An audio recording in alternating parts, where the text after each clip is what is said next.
Ladies and gentlemen, let's get real for a moment. We live in a world where communication happens at lightning speed texts, DMs, calls, it's nonstop. And when someone catches your eye, when a man reaches out, it's easy to get swept up in the moment. But let me share something with you. How you respond in those early stages sets the tone for everything that follows. Never lose your sense of self. Listen, your identity is not a bargaining chip. You are not a reflection of someone else's attention. If you start bending and breaking your own rules, abandoning your own values just because someone reached out, you're setting yourself up for disappointment. Stand firm in who you are, because certainty attracts energy. Don't over-text or over-pursue. Now, I get it. You're excited. You want to connect, to build something. But chasing? Bombarding someone with messages? That doesn't create connection, it creates imbalance. High-value people value themselves. They invest their time wisely. So take a breath, step back, and let things unfold naturally. Never ignore red flags. Your intuition isn't just some woo-woo concept, it's your survival mechanism. If something feels off, it probably is off. Ignoring red flags doesn't make them disappear, it just delays the inevitable. Be brave enough to address them early, because discomfort in the short term saves you from pain in the long term. Don't pretend to be someone you're not. Authenticity is your superpower. When you pretend to be what you think someone wants, you're robbing yourself and them of a real connection. Remember this, you can't build something real on something fake. Own who you are, your quirks, your passions, your energy. That's what makes you unforgettable. Never make him the center of your world too soon. Let me tell you something powerful. Your life, your dreams, your goals, they existed before he showed up. Don't press pause on your purpose just because someone new entered the picture. Keep building your life. A strong foundation attracts a strong partnership. Don't base your worth on his response. Here's the truth, not one person has the right to determine your worth. Whether he replies in 5 seconds or 5 days, it doesn't change your value. You are worthy because you exist, not because someone validates you. At the end of the day, relationships are about alignment, not chasing. So as you navigate these connections, keep your standards high, your energy clear, and your heart open. Because remember, how you show up sets the stage for how others treat you. Thank you. Now go out there and live boldly. Listen, the biggest mistake people make when someone new comes into their life, whether it's a romantic connection, a business opportunity, or even a new friendship, is they start to shrink themselves. They start editing their personality, filtering their words, and muting their own voice just to fit into someone else's expectations. But here's the deal, when you lose your sense of self, you lose everything. Because if you don't know who you are, how can you expect someone else to see your value? Every single one of us has a core and identity that's shaped by our values, our passions, and our standards. That core is your power source. It's the engine that drives your confidence, your clarity, and your sense of purpose. But what happens when someone reaches out to you and you suddenly start prioritizing their approval over your integrity? You start saying yes to things you don't want to do. You overlook behavior that doesn't align with your standards. You silence your voice in moments where you should be speaking up. Why? Because deep down, you're afraid that being fully yourself might drive them away.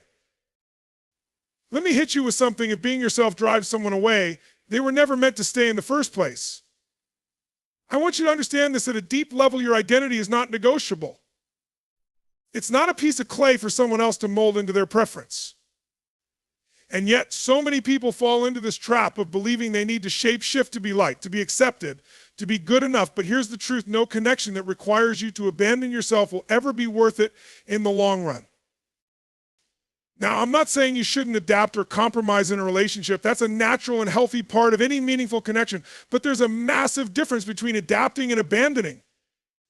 Adapting means you're flexible, open-minded, and willing to understand someone else's perspective. Abandoning means you're suppressing your truth, your needs, and your boundaries just to keep someone around.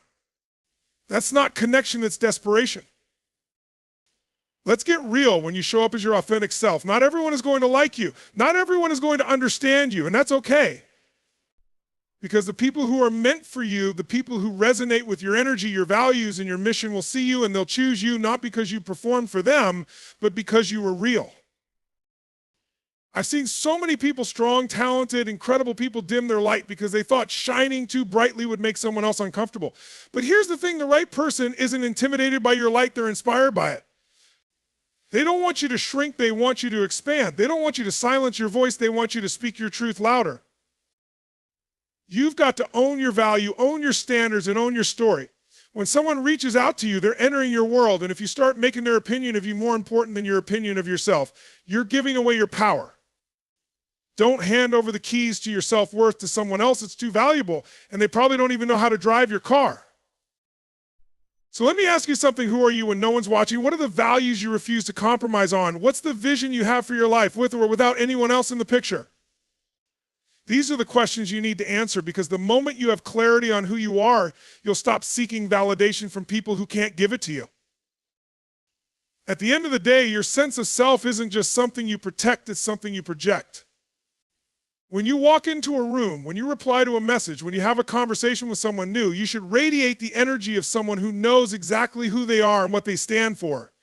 And if that scares someone away, let them go. Because the person who's meant for you, the person who sees your worth and respects your boundaries, will never ask you to compromise your identity for their comfort. Own your space, own your voice, and most importantly, own your power. Let's get brutally honest here. One of the fastest ways to sabotage a potential connection, whether romantic or otherwise, is by over-pursuing, over-texting, and constantly chasing someone's attention. Now, I know what you might be thinking, but Tony, I'm just showing interest. I'm just being enthusiastic. And listen, enthusiasm is great. Energy is magnetic. But there's a thin line between showing interest and radiating desperation. And once you cross that line, everything shifts. Here's the thing, people are naturally drawn to value. We're wired to pursue what we perceive as rare, as meaningful, as significant. And if you're constantly in someone's inbox, if you're double texting, triple texting, or always the one initiating every conversation, what message are you sending? You're essentially broadcasting, hey, my time isn't as valuable as yours. My energy is here for the taking. I'll keep showing up no matter how little effort you put in now. I know that might sound harsh, but it's the truth. Real connection is built on mutual investment, mutual curiosity, and mutual respect. It's not a one-way street. If you're always the one reaching out, always the one carrying the conversation, or always the one trying to keep the spark alive, you're not in a relationship, you're in a performance. And performances are exhausting because they're not sustainable. You've got to understand something fundamental. Your time is valuable. Your energy is valuable. And when you treat your time and energy like it's worth gold, others will start to see it that way too. But if you're giving it away freely, scattering it like confetti at a parade, it loses its perceived value. People start to take it for granted. They might not even be doing it intentionally, it's just human nature. We don't value what comes too easily. Now, I'm not saying you should play games. This isn't about manipulation or creating artificial distance. It's about balance. It's about recognizing when your investment is being matched and when it's not. Because every text you send, every moment you spend waiting for a reply, every ounce of mental energy you pour into analyzing someone else's response, it's all costing you something. It's costing you peace of mind. It's costing you focus. It's costing you emotional energy that could be better spent on building your goals, pursuing your passions, and investing in people who show up for you without you having to pull them in. Think about it this way. If someone wants to talk to you, if they're genuinely interested in building something meaningful with you, they'll show up. They'll reply, they'll initiate. They'll make it clear that they value your presence in their life. You shouldn't have to constantly remind someone of your existence. You shouldn't have to beg for their attention through endless messages or overly eager follow-ups. You've got to let people meet you halfway. And if they don't, if they're lukewarm, inconsistent, or only occasionally available, then you've got to have the courage to step back. Not in anger, not in resentment, but in self-respect. Because chasing someone who isn't fully invested in you isn't just unproductive, it's demeaning. I want you to ask yourself a tough question. Why am I over-pursuing? Why am I over-texting? What am I trying to prove or secure with this level of effort? Because more often than not, the root of this behavior isn't excitement, it's fear. Fear of losing someone, fear of being forgotten, fear of not being enough. But here's the irony, the more you act out of fear, the less attractive your energy becomes. Desperation repels, while confidence attracts. Confidence doesn't mean you never text first or you never initiate. Confidence means you're comfortable with space. It means you're not afraid of silence. It means you trust that if someone genuinely values you, they'll make the effort to bridge the gap. So here's the deal: stop over explaining, stop over texting, and stop over pursuing. Instead, lean back. Give the other person space to lean in. And if they don't, if they let that space sit empty without taking a step toward you, then you've got your answer. They were never fully invested in the first place. At the end of the day, you want someone who chooses you, not someone you had to convince. You want someone who matches your energy, not someone who needs to be dragged into connection. So value your time, honor your energy, and trust that the right people will show up and meet you where you are. Because when you stop chasing, you start attracting. And trust me, attraction is a much more powerful force than pursuit ever will be. Let me lay it out for you. One of the most damaging things you can do when someone new enters your life is to start measuring your worth based on how they treat you. And I get it, it's so easy to fall into this trap. You start off excited, hopeful, maybe even a little nervous, and every text they send, every compliment they give, or every moment they make you feel seen feels like a validation of your value. But here's the hard truth: your worth is not determined by someone else's attention, affection, or approval. When you tie your self-worth to someone else's behavior, you hand them a power they should never have had in the first place. Their good mood makes you feel on top of the world, but their bad mood sends you spiraling into self-doubt. Their silence becomes a reflection of your inadequacy. Their inconsistency becomes a question mark over your value. But listen to me carefully: your worth isn't up for negotiation, and it isn't dependent on someone else's emotional weather. When you start basing your value on someone else's actions, you lose your center. You become reactive instead of proactive. You start walking on eggshells, second-guessing every word you say and every move you make because deep down you're terrified of doing something that might make them pull away. And here's the irony: the more you seek their validation, the less attractive your energy becomes. Why? Because neediness repels while confidence attracts. Let me tell you something about people that are inconsistent. They have bad days, they get distracted, they pull away for reasons that often have nothing to do with you. Maybe it's their past trauma, their personal stress, or their emotional baggage.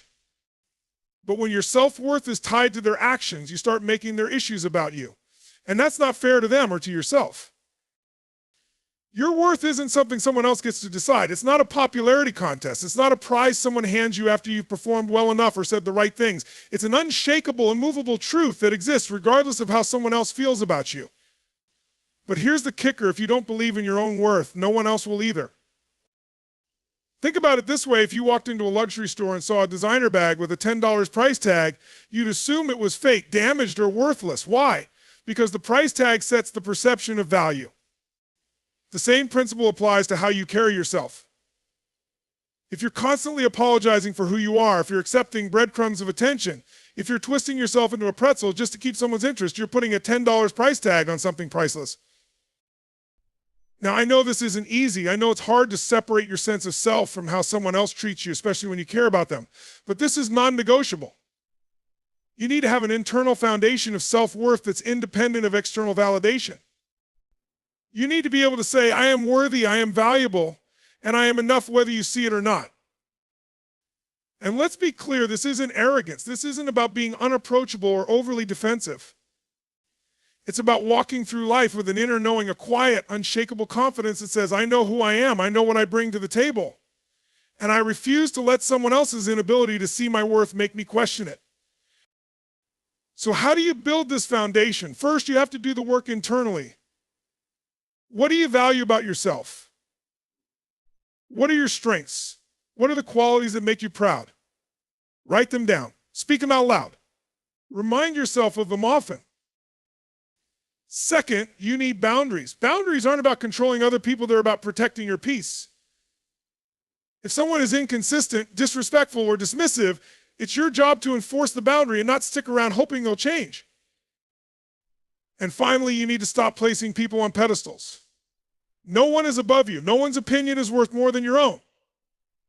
The moment you start seeing someone as the source of your validation, you give them control over your emotional state. And let me tell you something, no one deserves that kind of control over you. At the end of the day, people will come and go.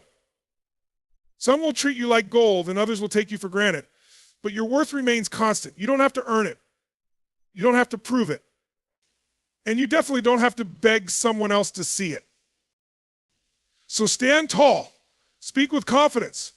Walk into every interaction knowing that your worth isn't determined by someone else's attention or approval. Because the moment you truly believe that, you'll stop settling for anything less than you deserve. And the people who are meant to value you, they'll see it, they'll feel it. And they'll treat you accordingly.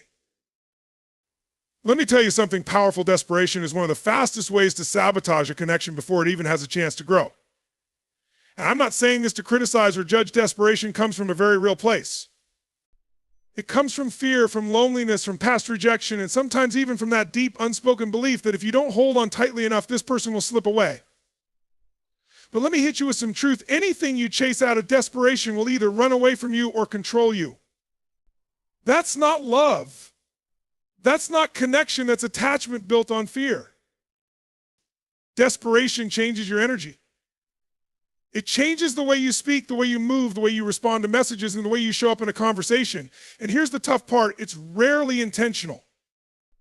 You don't wake up one morning and decide, today I'm going to act desperate. No, it's a subtle shift. It's sending that extra text when they haven't replied. It's over-explaining yourself when they question something small.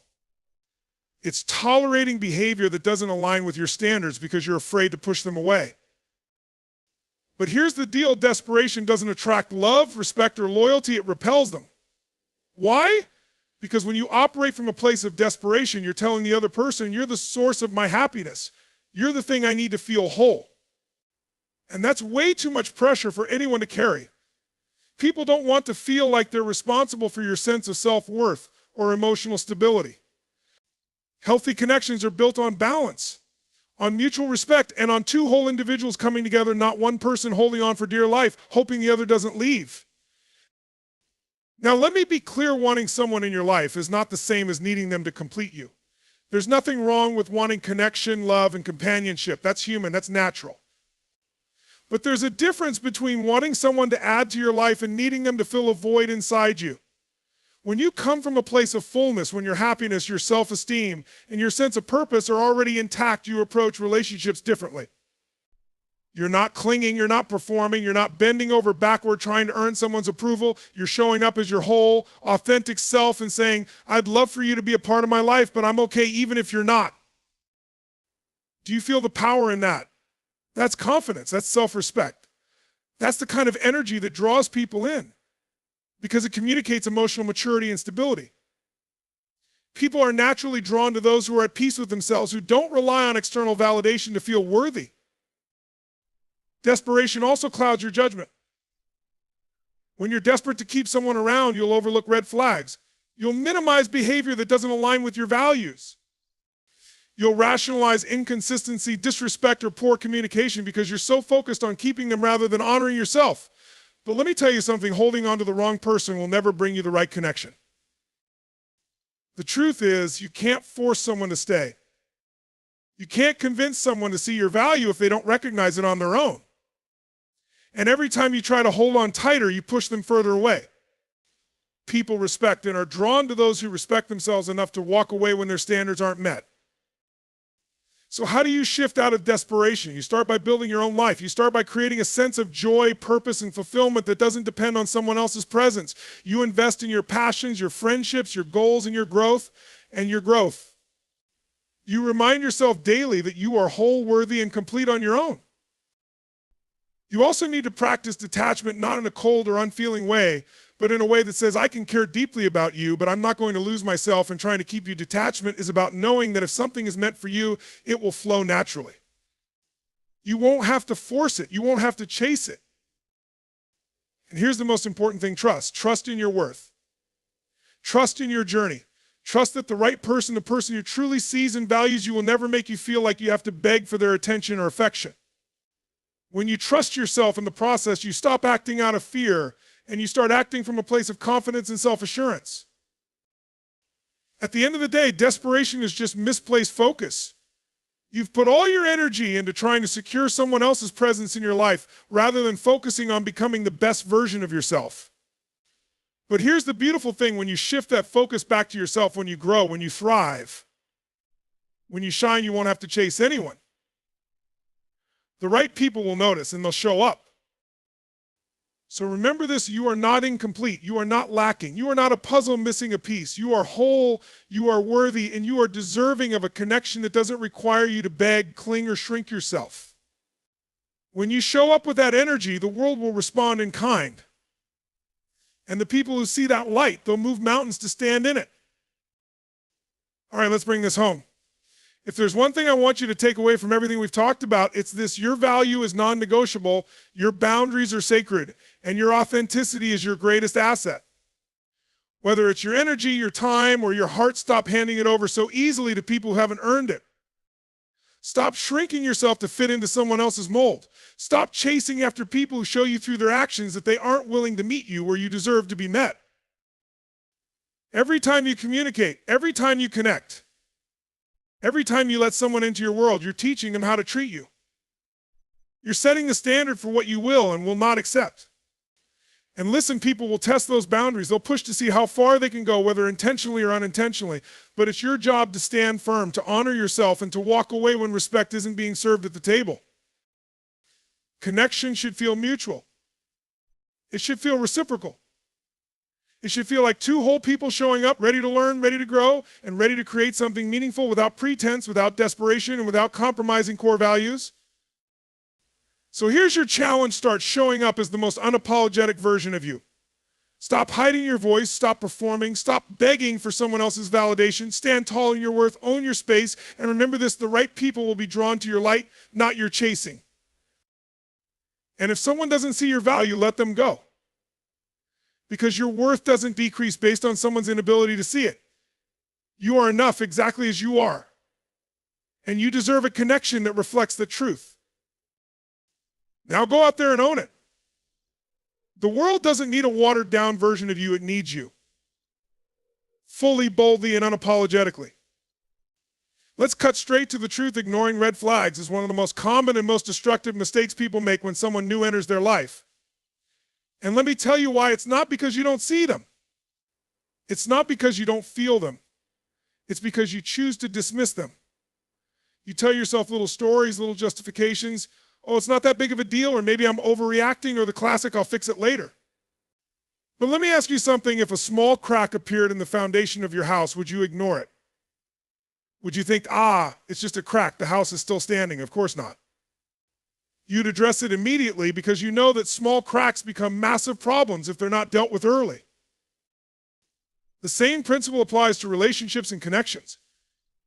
Those little inconsistencies, those gut feelings, those moments when something feels off, that's your internal warning system lighting up. It's your intuition, your subconscious mind, your years of experience whispering or sometimes screaming at you, pay attention. And yet, so many people silence that voice because they're afraid of confrontation, afraid of rocking the boat, afraid of losing something that feels good in the short term. But let me give it to you straight: ignoring red flags doesn't make them go away, it just gives them time to grow roots. And by the time those roots are deep and strong, you're in a situation that's much harder to walk away from. You're emotionally invested, you've built hope, and now those red flags aren't just small annoyances, they're anchors pulling you down. You've got to understand something: people show you who they are early on, maybe not with words, but with actions. Inconsistency, lack of respect, crossed boundaries, dishonesty, these things don't just fix themselves. And when you see these things early, you have a choice. You can either address them head on, set clear boundaries, and see if the behavior changes, or you can turn a blind eye and hope for the best. But hope is not a strategy. Let me share something powerful with you. Your intuition is one of your greatest assets. It's not irrational. It's not overly emotional. It's deeply rooted in your biology. Your brain is constantly processing information, picking up on microsignals, on inconsistencies, on energy shifts. And when something feels off, even if you can't logically explain it, there's a reason for it. The question isn't whether your intuition is accurate. The question is whether you'll have the courage to listen to it. Now, I get it. Sometimes red flags show up in subtle ways. Maybe it's a tone of voice, a pattern of dismissive behavior, or a lack of follow-through on promises.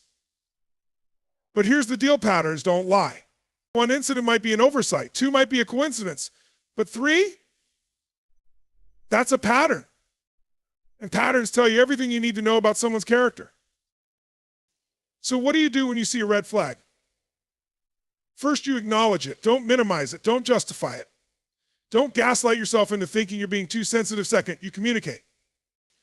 You bring it up not in an attacking way, but in a direct, clear, and confident manner. You say, hey, I noticed this and it doesn't sit right with me. Can we talk about it? And then you watch what happens next.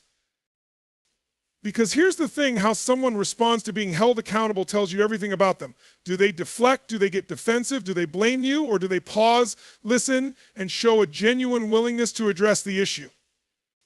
People who care about you, people who respect you, won't dismiss your concerns. They won't make you feel crazy for bringing something up. They'll lean in and work with you to create clarity. But if you bring up a red flag and it's met with denial, blame shifting, or empty promises, you need to make a choice. And that choice might mean walking away, even when it's hard. Even when it hurts.